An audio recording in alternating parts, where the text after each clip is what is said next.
memang mengerikan. Tetapi itu hanya permainan kecil bagi mereka.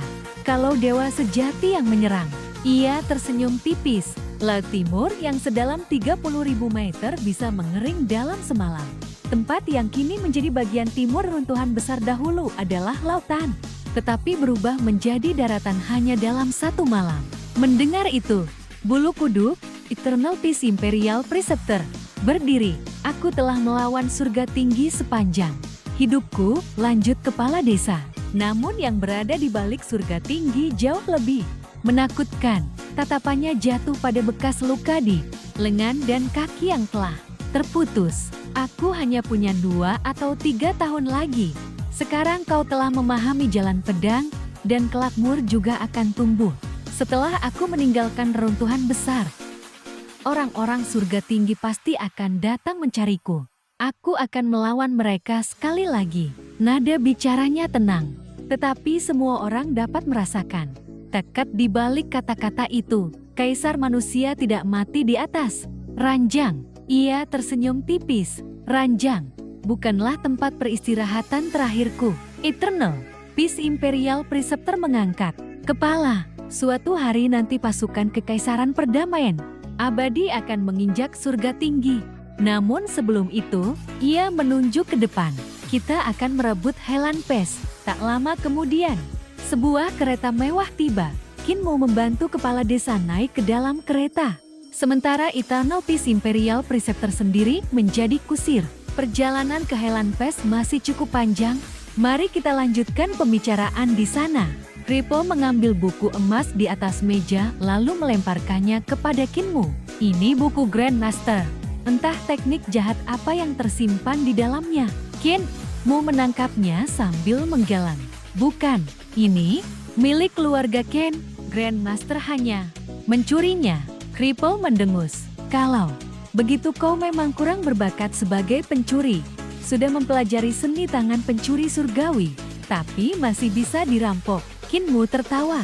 Aku memang hanya ingin menjadi pencuri nomor 2. Saat membuka buku emas itu, ia mendadak terkejut. Pamongsau berhasil membuka segelnya. Tiba-tiba ia teringat sesuatu. Kakek kepala desa. Akhirnya aku bertemu ayahku. Kepala desa langsung terkejut. Kau bertemu orang dari Carefree Village? Dengan suara pelan, Kinmu menceritakan semua yang terjadi di lembah hantu dan dunia Yodu. Ia bertemu ayahnya yang telah berubah menjadi manusia pohon setelah menggunakan teknik terlarang. Karena terikat perjanjian Yodu, ayahnya bahkan tak dapat membuka mata untuk melihat putranya.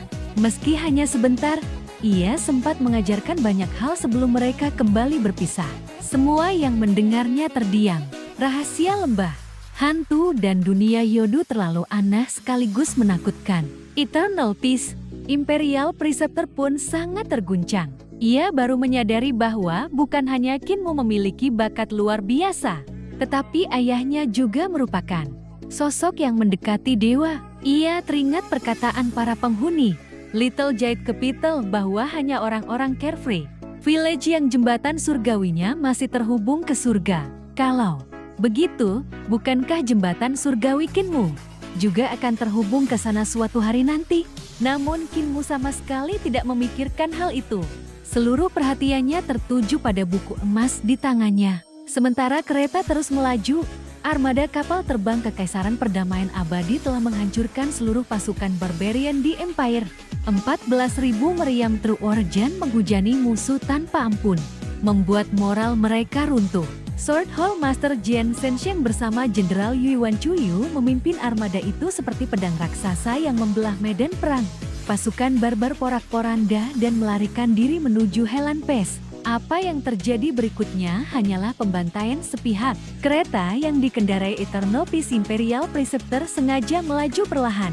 Saat mereka tiba di Helan Pass, benteng itu pun telah berhasil direbut. Di dalam kereta, Kinmu menatap halaman pertama buku emas dengan sangat serius. Ia mengangkat tangan. Ki vital mengalir dari ujung jarinya, membentuk berbagai penggaris dengan ukuran dan bentuk yang berbeda. Ada yang bulat, persegi, segitiga, hingga setengah lingkaran. Kripo memandang heran. Moer, apa yang sedang kau lakukan? Mengukur jembatan murai. Tanpa mengalihkan pandangan dari buku itu, Yakin mau menjawab? Teknik dalam buku emas keluarga Ken ini sangat aneh. Untuk mempelajarinya, setiap sudut aliran ki vital pada gambar harus dihitung dengan sangat tepat. Tatapannya semakin tajam. Gambar ini mungkin menyimpan rahasia yang jauh lebih besar daripada yang kita bayangkan.